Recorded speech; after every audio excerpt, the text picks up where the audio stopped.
দেখো, আজ আমরা আলোচনা করব সরলরেখা, সরলরেখা অংশ এবং রশ্মি। তো আমরা আজ তিনটি বিষয় নিয়ে আমরা আলোচনা করব। বিষয়টি মনোযোগ দিয়ে কিন্তু দেখবে। দেখো, সরলরেখা কাকে বলে? সরলরেখা হলো অনেকগুলি বিন্দুর মিলনকে, দেখো এখানে অনেকগুলো কিন্তু আমরা যদি এভাবে বিন্দু নিয়ে নিই, তো এই বিন্দুর যে মিলন তাকে বলা হচ্ছে কিন্তু সরলরেখা। তো আমরা একে দেখো একটা সরলরেখা এঁকে দিই, এটি।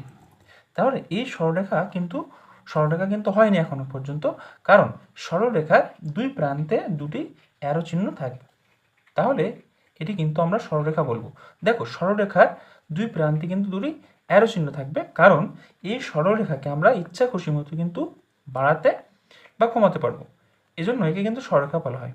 এই সরলরেখার কিন্তু কোনো প্রান্ত বিন্দু থাকে না, সরলরেখার কোনো প্রান্ত বিন্দু থাকে না, কারণ এই সরলরেখাকে আমরা কিন্তু বাড়াতে বা কমাতে পারি এজন্য। তাহলে এই সরলরেখাকে কিন্তু আমরা কি বলছি? সরলরেখা বলছি। এখন আমরা দেখো সরল রেখা অংশ নিয়ে আলোচনা করব। দেখো, সরল রেখা অংশ সেটি কেমন? দেখো, সরল রেখার যে নির্দিষ্ট অংশ তাকে আমরা বলি সরল রেখা অংশ। তো আমরা এখানে একটা সরল রেখা অংশ এঁকে নিই। যেমন দেখো, একটা সরল রেখা আমরা এঁকে নিই আগে। ধরো এটি একটি সরল রেখা। তো এই এক্স ওয়াই যে সরল রেখা আছে, এই সরলরেখার নির্দিষ্ট কোনো একটি বিন্দু, ধরো এ আর আছে বি, তো এ আর বি এই নির্দিষ্ট একটা অংশ, এই অংশটিকে আমরা কি বলবো? সরল রেখা অংশ। তো এ বি, তাহলে দেখো এ বি, এই এই এ আর বি একে আমরা কি বলবো? সরল রেখা অংশ। কারণ সরল রেখার নির্দিষ্ট একটা অংশকে কিন্তু আমরা বলছি সরল রেখা অংশ। তাহলে এই সরল রেখা অংশের কিন্তু দুটি প্রান্ত বিন্দু থাকবে। তাহলে কিন্তু এই সরলরেখা অংশের দুটি প্রান্ত বিন্দু থাকবে, কিন্তু সরলরেখার কোনো প্রান্ত বিন্দু কিন্তু আমরা দেখতে পাচ্ছি না। সরলরেখার কিন্তু কোনো প্রান্ত বিন্দু থাকে না। তাহলে এটা হলো সরল রেখা অংশ। এবং আমরা লাস্ট আলোচনা করবো সেটা রশ্মি। রশ্মিটি কেমন হবে?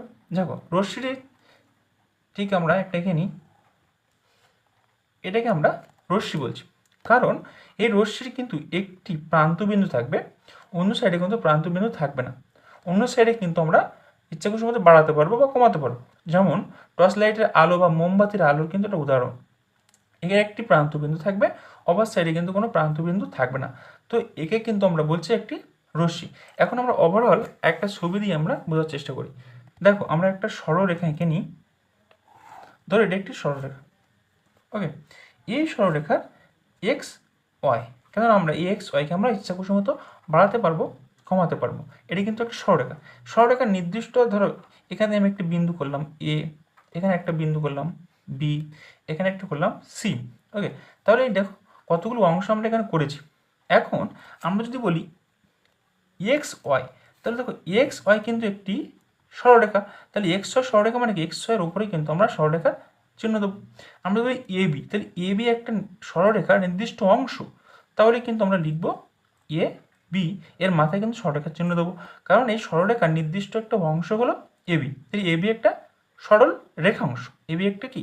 সরল রেখাংশ। আর এক্স ওয়াই সরল রেখা। এখন আমরা যদি বলি বি, এখানে দেখো ওয়াই, ধরো বি থেকে ওয়াই পর্যন্ত এটা কি? একটা রশ্মি। তাহলে বি থেকে ওয়াই পর্যন্ত দেখো এর একটি মাত্র প্রান্ত বিন্দু, এগুলো যদি আমরা মুছে দিই তাহলে দেখো বি একটি প্রান্ত বিন্দু, অন্য সাইডে কিন্তু প্রান্ত বিন্দু নেই। তাহলে বি থেকে ওয়াই পর্যন্ত একটা রশ্মি। আর যদি আমরা বি সি, তাহলে বি সি এটি কিন্তু একটা সরল রেখা অংশ, তাই তো? বি সি একটা সরলরেখা অংশ, আবার ইএসিও একটা সরলরেখা অংশ, আবার এক্স ওয়াই কিন্তু একটা সরল রেখা, তাই তো?